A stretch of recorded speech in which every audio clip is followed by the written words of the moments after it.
Fala pessoal, sejam muito bem-vindos a mais um vídeo aqui do canal. Estamos entrando já aí na nossa última semana da leitura de Provérbios, a gente nem percebeu isso praticamente, mas a gente já tá na reta final aí, mas não se engane, Deus ainda tem muito para falar nesses últimos 5, 6 capítulos que a gente ainda tem na nossa leitura.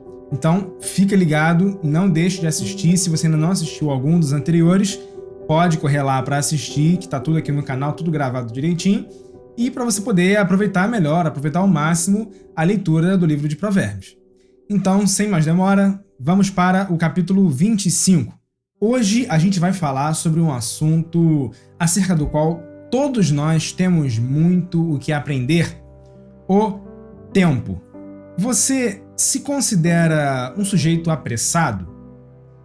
Como a gente já falou no vídeo lá do capítulo 19, a gente vive num mundo muito acelerado. O nosso ritmo é muito instantâneo, a gente quer tudo para ontem.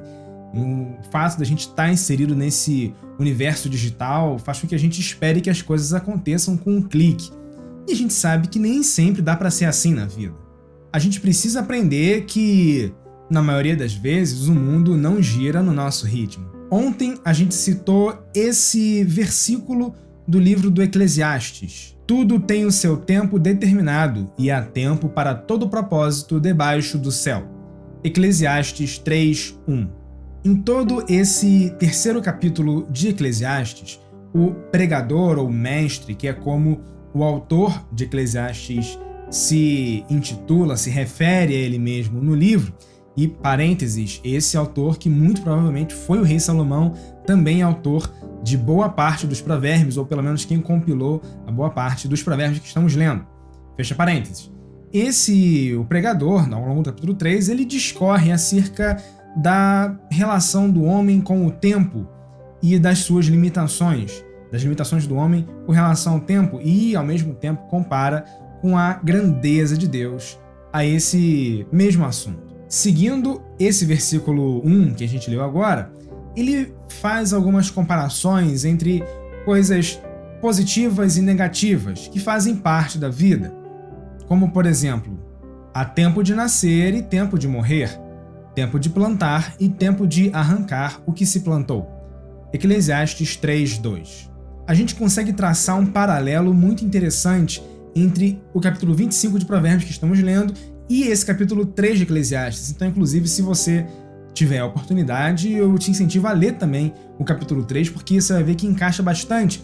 Afinal de contas, ambos falam sobre essa relação com o tempo e como nós devemos agir diante disso. O capítulo 25 volta a abordar a importância de sabermos dominar a língua, sabermos colocar bem as palavras, e como isso pode ser algo muito bom ou muito ruim, conforme a gente já falou lá no vídeo do capítulo 13. Como maçãs de ouro em bandejas de prata, assim é a palavra dita a seu tempo. Provérbios 25:11. A palavra certa no tempo certo é algo extremamente precioso e desejável. E a gente precisa aprender que há tempo de ficar calado e tempo de falar. Eclesiastes 3:7b. Nesses textos também que estamos lendo, a gente aprende que mesmo aquelas coisas prazerosas, coisas boas da gente fazer, se forem feitas em excesso, se tornam algo ruim. Você encontrou mel? Coma apenas o suficiente, para que você não fique enjoado e venha a vomitá-lo. Provérbios 25:16. Da mesma forma, não podemos ser inconvenientes para com o nosso próximo, por mais que nos agrademos de estar com ele. Não faça visitas frequentes à casa do seu vizinho, para que ele não se canse de você e passe a odiá-lo. Provérbios 25:17. Então, a partir daí, a gente percebe que mesmo as coisas boas da vida têm que ser feitas ao seu devido tempo. Não dá pra gente querer viver nesse mundo de maravilhas em que a gente pode fazer o que quiser, quando bem entender. Não é assim que funciona. Um outro aspecto da nossa relação com o tempo que a gente tem que aprender é aprender a esperar no Senhor o tempo das coisas acontecerem na nossa vida. Por exemplo, a gente sempre tende a querer buscar o sucesso, a querer ser reconhecido pelo que a gente faz, pelo que a gente é, Só que se a gente tentar se engrandecer mais do que a gente deve, ou se a gente tentar se colocar numa posição que não é exatamente nossa, a gente pode basicamente quebrar a cara. Não se engrandeça na presença do rei e não reivindique um lugar entre os homens importantes.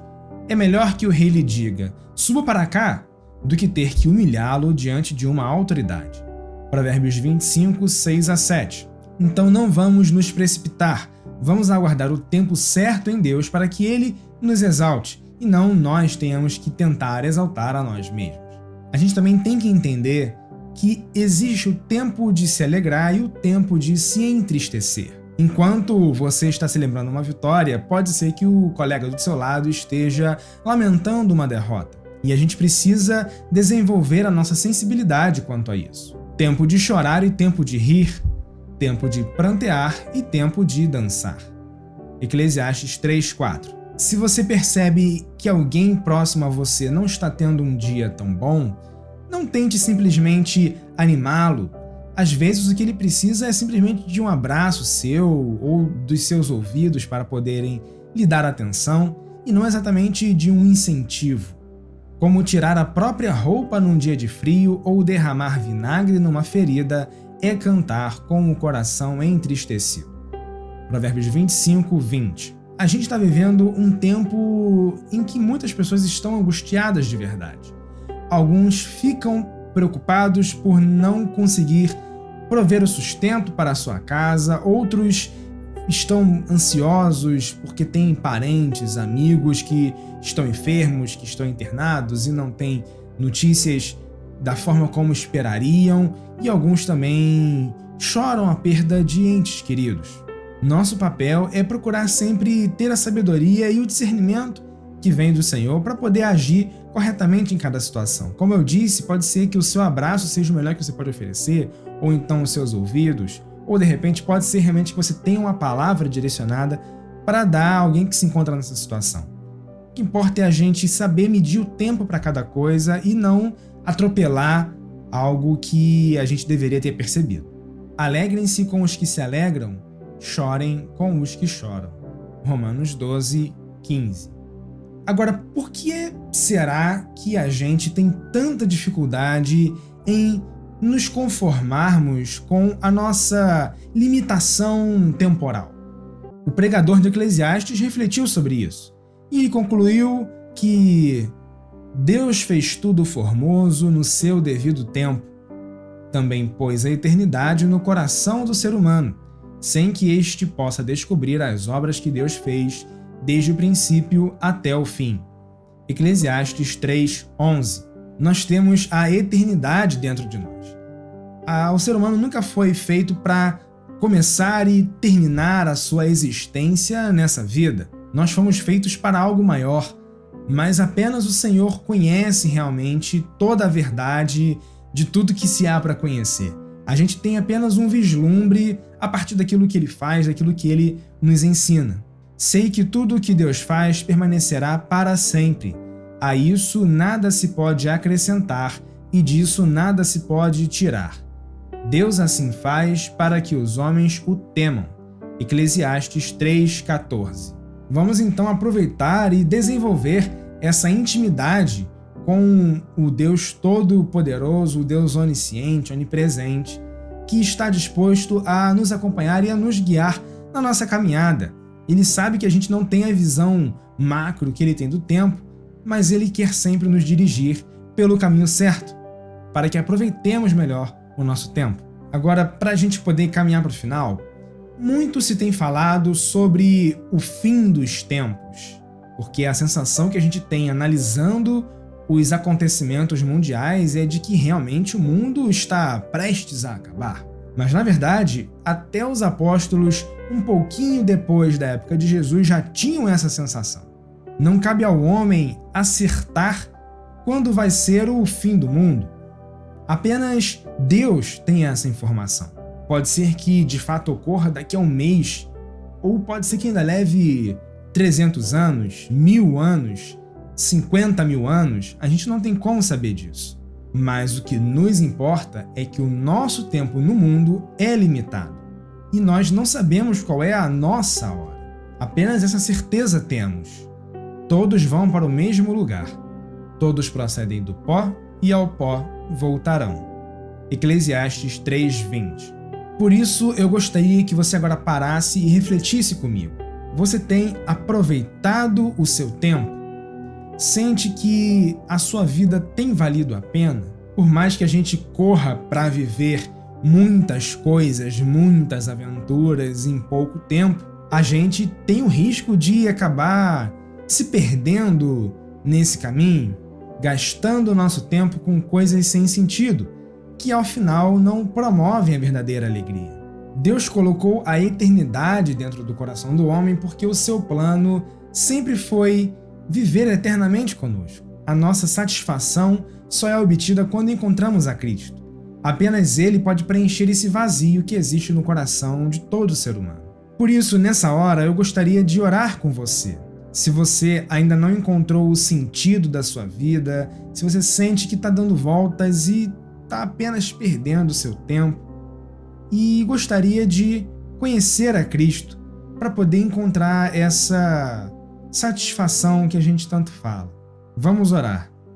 Senhor Jesus, meu Pai, muito obrigado, meu Deus, porque mesmo nós sendo limitados, nós não tendo nenhum tipo de controle sobre o tempo, sobre o que acontece, o que aconteceu e o que vai acontecer, o Senhor, na sua soberania, se revela a nós através da tua palavra, através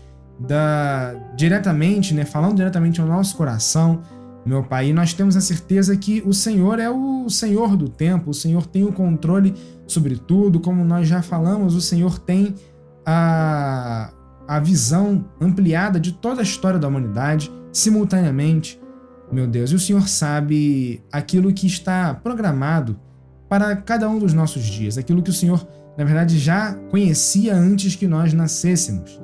Então, meu Pai, a gente pede que possamos viver exatamente esse teu plano para a nossa vida. Aquilo que o Senhor sonhou para nós, em cada etapa da nossa existência, é o que nós queremos viver, meu Senhor. E a gente pede que o Senhor venha habitar no nosso coração, venha fazer morada e preencher esse vazio, essa carência, essa falta que todo ser humano sente e tenta preencher com tantas coisas, tenta ocupar o seu tempo com tantas informações, com tantas novidades e às vezes deixa de lado aquilo que é o mais importante, meu Deus. Então nós queremos que o Senhor ocupe esse lugar, o Senhor ocupe a sua posição de direito dentro de nós, meu Pai, e receba-nos, meu Deus, escreva o nosso nome no livro da vida para que possamos viver eternamente ao seu lado, como é o seu plano. O Senhor nos resgata das trevas, nos perdoa os pecados pelo poder do teu sangue, meu Deus, e nós aceitamos esse sacrifício e clamamos que o Senhor venha nos perdoar, nos purificar e nos salvar, meu Pai, para que nós não mais estejamos gastando o nosso tempo correndo atrás do vento, mas sim dedicando o nosso tempo a algo maior, a algo eterno. Em nome de Jesus Cristo, amém. Meus amigos, por hora então nós ficamos por aqui. Não nos esqueçamos que precisamos aproveitar o nosso tempo para fazer coisas realmente úteis, relevantes e que ecoem pela eternidade. Ao invés de passarmos o tempo simplesmente ou o desperdiçarmos, vamos procurar investir no nosso tempo. Deus tem uma vida maravilhosa desenhada para cada um de nós e está diante da gente a oportunidade de começar a vivê-la nesse momento. Então compartilhe esse vídeo para todo mundo que você quer que junto com você aprenda a aproveitar o seu tempo ou que de repente você acha que ainda está batendo cabeça por aí, tentando fazer alguma coisa, mas só está dando voltas, para que todos possamos aprender um pouquinho mais e sermos direcionados pelo caminho certo. Antes de ir embora, deixa o seu like, comenta aí embaixo o que você achou, o que você tem ouvido da parte de Deus e se inscreve no canal, porque como eu disse, estamos na última semana, porém ainda temos alguns capítulos para falar, fica ligado, ainda tem bastante coisa para acontecer. Com isso, despeço-me, fica na paz, a gente se vê na próxima, se Deus quiser.